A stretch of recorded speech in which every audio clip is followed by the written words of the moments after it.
jangan ganti dengan duit.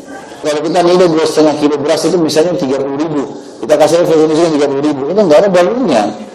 Dalam madhab kita Imam Syafi'i memang tidak bisa dikeluarkan dalam bentuk uang. Tapi di sana ada madhab besar, madhab Imam Abu Hanifah, yaitu bisa diganti dengan uang. Selama ada beras, kenapa Anda beralih ke uang? Setiap Ramadan, kita menunaikan zakat fitrah. Di sebagian tempat zakat fitrah dikeluarkan dengan beras, sementara di tempat lain justru dibayarkan dengan uang. Mengapa satu amalan yang sama dilakukan dengan cara yang berbeda? Ternyata ulama memang tidak satu suara dalam hal zakat fitrah. Lalu pendapat mana yang lebih tepat untuk kita ikuti?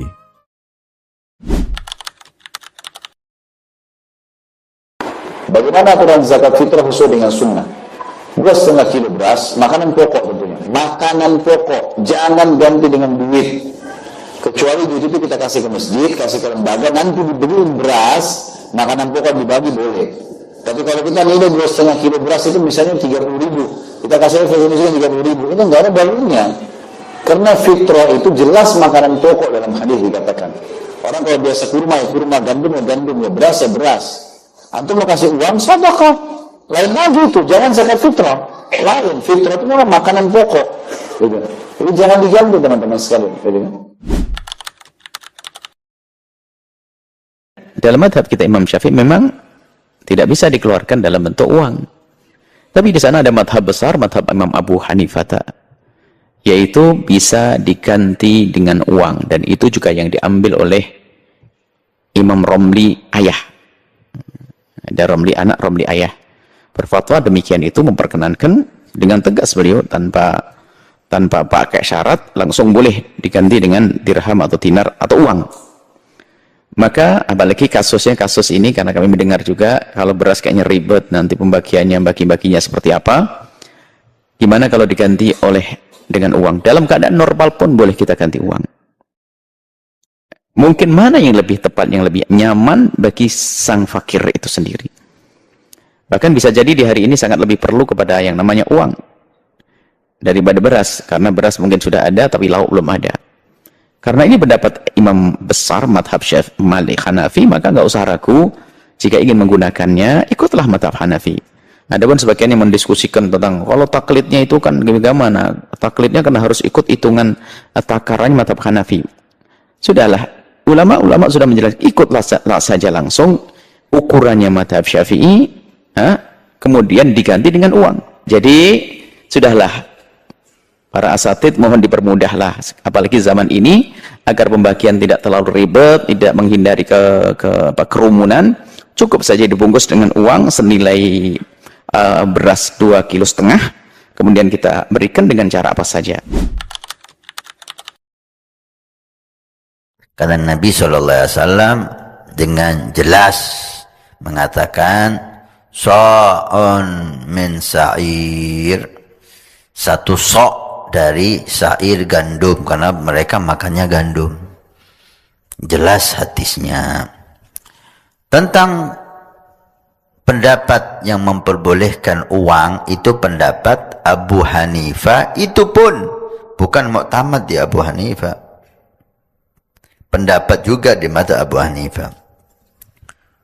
Pendapat ulama Abu Hanifah, bukan pendapatnya Abu Hanifah secara muktamad. Artinya itu sangat lemah.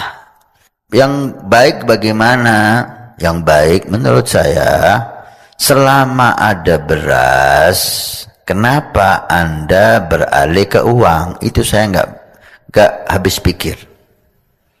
Kecuali kalau beras sulit di daerah Anda bisa mengambil pendapat yang lemah ini.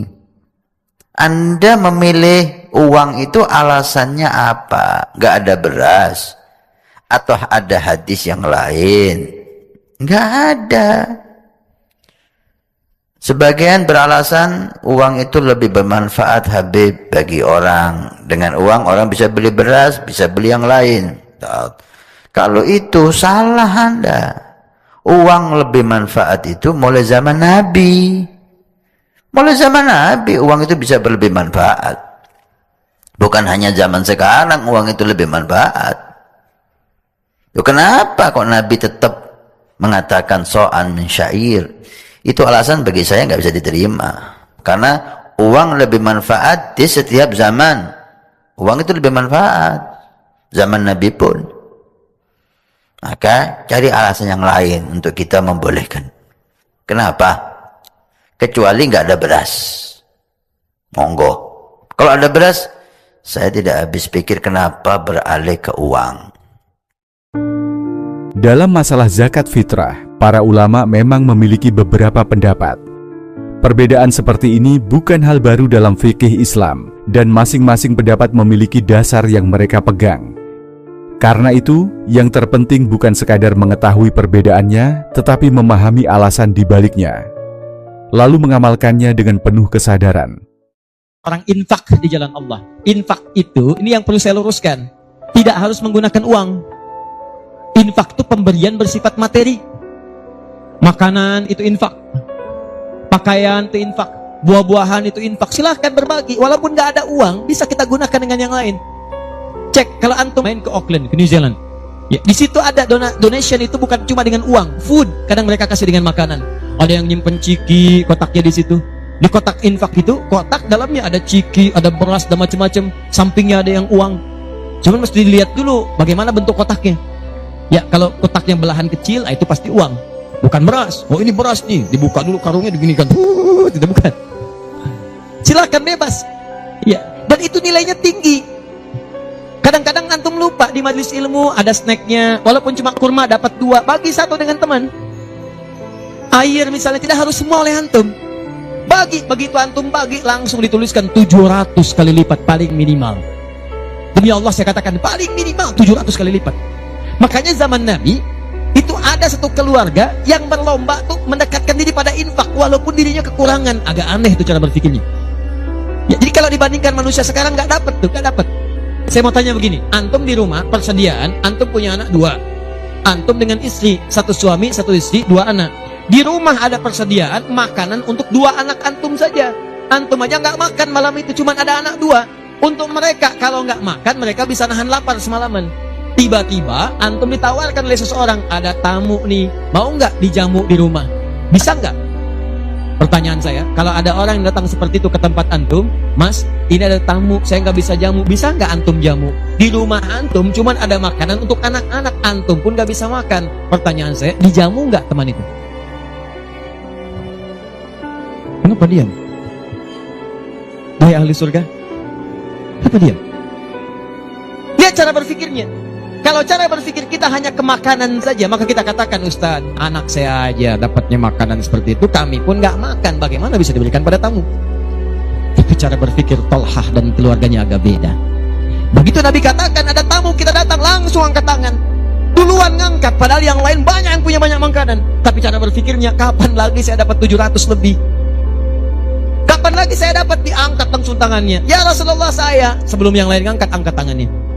Maka diantar kemudian ke rumahnya. Sampai di rumah, istrinya dikatakan, duhai sayang, ada titipan Rasulullah. Bahasanya bukan ada tamu, ada titipan Rasulullah. Allahu Akbar. Ada titipan Rasulullah. Maka istrinya langsung membaca, saya paham. Saya bertugas menidurkan anak-anak dulu, tidurkan. Yang suaminya menyiapkan makanan. Begitu sudah jadi, kata suaminya kepada tamu tadi, Anda silahkan makan di sini, saya temani dulu istri saya. Gak enak rasanya meninggalkan sendirian. Begitu temannya makan, dia berpura-pura makan di bilik yang lain, membunyikan bunyi-bunyi seakan-akan makan. Begitu sudah kenyang, tanpa mukaddimah yang lain langsung pamit. Terima kasih sudah menjamu saya, semoga Allah berikan pahala. Pamit malam itu juga. Begitu selesai pamit, subuh-subuhnya datang menghadap pada Rasulullah pagi-pagi. Apa yang terjadi? Turun ayat Quran surah 59 ayat 9 sampai 10 itu. Walladzina tabawwa'ud dar, sampai ke kalimat wa yu'thiruna ala anfusihim walau kana bihim khasasah. Oh, cara berpikirnya. Jadi kalau antum melihat peluang seperti ini, enak teman-teman sekalian, banyak sekali. Tidak harus uang, pakaian, makanan, macam-macam. Jadi kalau antum beli buah tuh, antum beli 5, di rumah ada 3 orang, berarti antum mesti sadar Allah titipkan yang 2 lagi untuk peluang infak antum. Bukan untuk antum habiskan semua. Kok bisa orangnya cuma 3, beli mangga 5? Siapa yang menggerakkan antum untuk beli 5 mangga? Orang cuma 3, berarti yang 2 lagi itu Allah gerakkan untuk mendapatkan pahala. Ada peluang di situ. kepada siapa ya Rasulullah saya berikan? Kepada siapa ya Allah saya infakkan? Ini yang sering keliru. Kata Allah langsung turun, fi sabilillah, yang utama itu 5 dulu. 5. Kalau Anda temukan 5 ini, dia peluang infaknya sangat tinggi untuk diberikan. Siapa mereka ini? Ada di Quran surah kedua ayat 215, paling kanan sebelah bawah. Yas'alunaka madza yunfikun. Mereka bertanya pada Muhammad sallallahu alaihi wasallam, ya, awas, apa yang harus kami infakkan? Pada siapa? Maka turun jawaban, qul ma anfaqtum min khair. Katakan kalau mau infak mesti yang paling bagus. Ini kaidah pertama. Awas, ada peringatan di Al-Baqarah ayat 267. Wala tayammamul khabitha minhu tunfiqun walastum biakhidhihi illa an tughmidu fi. Jangan kamu infakkan pada orang lain yang kamu tidak suka. Melihatnya aja kamu nggak suka, dikasih orang. Antum punya uang 50.000 dua, satu, wah masih keras, bagus, luar biasa, masuk dompet enak dilihat. Yang kedua, wah sudah lecek, dekil of the kumel, wah dilihat gak enak, baunya gak nyaman. Tiba-tiba ada orang lewat, Pak, sedekah Pak. Pertanyaan saya, maaf, mana yang antum berikan? Yang lecek atau yang bagus? Tuh. Ingat, kalau urusan zakat mal, berikan yang bagus. Zakat mal, pilih. Paham? 5 orang ini siapa? 1. Lil walidain, orang tua. Ini orang tua ini gak pernah minta, jarang sekali. Cuman kita yang mesti paham. Kan sama, antum pun suka ngasih isyarat, mama, mama, mama, mama. Oh, mau makan, makan. Mama, mama, mama, mama, boneka, boneka. Antum setelah dewasa mesti paham. Kadang-kadang orang tua tuh gak minta, gak pengen nyusahin anaknya. Padahal orang tua udah susah, melahirkan susah, mengandung juga susah, merawat susah, menyusui susah. Sudah dewasa pun antum masih susahin juga. Kapan antum berbaktinya?